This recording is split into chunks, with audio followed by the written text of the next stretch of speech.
ये चालू हो गया। दोस्तों, आज की इस रौनक बज़ में शहीद में जिस मौजू को लेकर मैं हाजिर हुआ हूँ वो है, इस ऐवान का मानना है कि पूरे मुल्क में तालीमी बोर्डों को यकसा करना चाहिए। इस यकसा लफ्ज़ से मैं अपनी बात को शुरू करूँगा।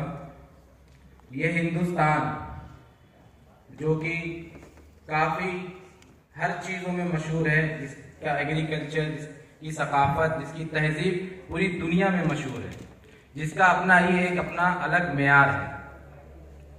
जैसा कि हमारे भाई मुखालफत में उन्होंने कहा कि यहाँ पे मुसावात, अगर इल्म हासिल करने का जो मकसद है हमारा बेसिक, वो यही है कि हमारे अंदर अदल व मुसावात पैदा हो।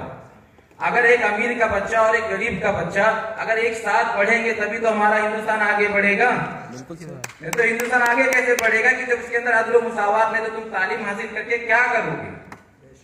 तुम ऊंचे तबके के हो, तुम तालीम हासिल करके, जैसे कि हमारा एक दौर गुजर चुका है पहले 6th सेंचुरी में, जो कास्टें थी हमारे अंदर, ब्राह्मण, क्षत्रिय, वैश्य की, वो चीजें हम यहाँ भी लागू करना चाह रहे हैं। तो एजुकेशन का मतलब मकसद और फौत हो जाएगा हमारा।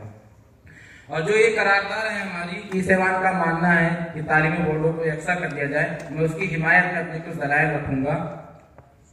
पहली दलील तो ये है मेरी, एक तमीज के तौर पे किसी महान शख्सियत ने खूब कहा है कि अगर किसी भी कौम को बर्बाद करना हो तो उसे 3 फील्ड में मात दे दो। नंबर 1, उसका इक्तिसादी निजाम खराब कर दो, उसकी तारीख खराब कर दो, और सबसे अहम उसके तालीम को बर्बाद कर दो। वो कौम अपने आप बर्बाद हो जाएगी, उससे जंग लड़ने की जरूरत ही नहीं पड़ेगी। बिल्कुल सही।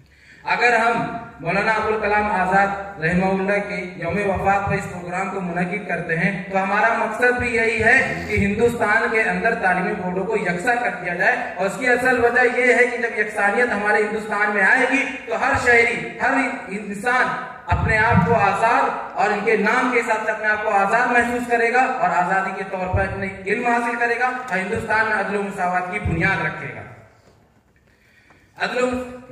अगर हम तालीमी बोर्डों को यकसा करें तो कई चीज यकसा करने की वजहें जो हैं वो ये भी हैं कि बहुत सी स्टेट जो हैं, तकरीबन 30 से ज्यादा स्टेट ऐसे हैं जो अपनी मादरी जुबान में तालीम देते हैं। अगर हम हिंदुस्तान को हाई लेवल पे लेना चाहते हैं कि हिंदुस्तान अपने आप को पूरी दुनिया में रिप्रेजेंट करे कि वो भी तालीमी मैदान में किसी से पीछे नहीं है, जैसा कि ये बात रोज़े रोशन की तरह आया है कि जब दुनिया के अंदर कोई भी यूनिवर्सिटी नहीं थी, तब बिहार के अंदर नालंदा यूनिवर्सिटी थी। जो इस बात की अजब जरूरत है कि हम हिंदुस्तान के अंदर तालीमी बोर्डों को यकसा करें, ताकि हम हिंदुस्तान को बड़े लेवल पर आगे भेज सके। दूसरी चीज, बोर्डों को यकसा इसलिए भी कर देना चाहिए ताकि हिंदुस्तान के अंदर आपसी हुबुल-वतनी पैदा हो, सब एक दूसरे की अहमियत को समझे, सबको अहमियत दे, किसी के बारे में भी ऊंच नीच का भेदभाव ना हो। तालीमी बोर्डों को यकसा करने का एक और मकसद ये है कि जो नर्सरी से लेकर 12th क्लास तक जो एजुकेशन हो, उसका निसाब सेम हो, सेम एक जैसा हो, ताकि हिंदुस्तान के अंदर हर कोई, हर स्टेट वाला जो तालीम हासिल करे वो सब के सब बराबर लेवल के हों।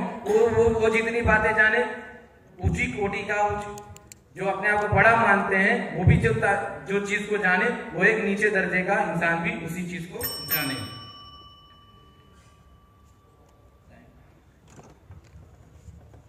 और तालीम को, बोर्ड को यकसा करने का एक फायदा ये होगा कि हमारे अंदर से बदगुमानी भी खत्म हो जाएगी, जैसा कि बाकी रियासतों में इस चीज का बहुत जोरों शोरों से काम चल रहा है। शुक्रिया। प्रश्न आमंत्रित है।